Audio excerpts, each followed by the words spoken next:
kang umasa na lagi kuryenteng iniisip mo, kundi gagawa kang paraan na pwede ng tubig, lagyan mo mantika.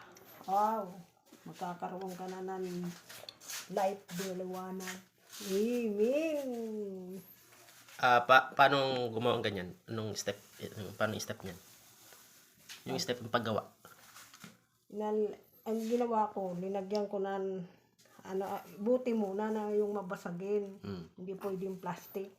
Kailangan yung buti yung mabasagin. Ilinagay ko dyan, walang bato na mga maliliit, pwede ng asin. Gumawa ko ng paraan. Tsaka ito, magkakaroon ka na ng light ng liwanag mamaya. Mag-ilaw na. Wow! Galing.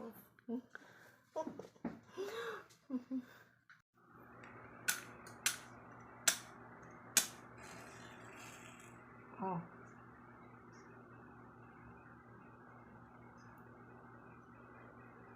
Dingat na nga ba?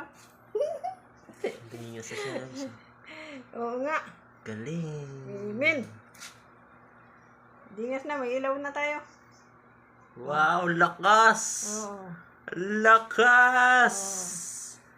Totoo nga, hindi away. Lakas, oh. Nakagawa ka ng experiment ng pwede kang gayahin ng mga maraming tao. Ano masasabi mo? Ganito lang ang gawin. Pagka walang kuryente, biglang huminto ang kuryente. Kailangan gumawa ka ng paraan na para magkaroon ka ng ilaw. Pwedeng maliliit na bato. Kung wala kang maliliit na bato, pwedeng asin. Yung asin. Tapos ilagay mo una doon sa mabasagin ng mga buti. Tapos lagyan mo ng tubig. Lagyan mo mantika. Bago mo ilagay yung ng pantululilis na inga.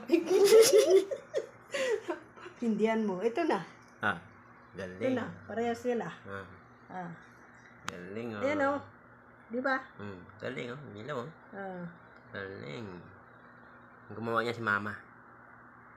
KMJS na yan. Ganito. Ganun pa yung paraan.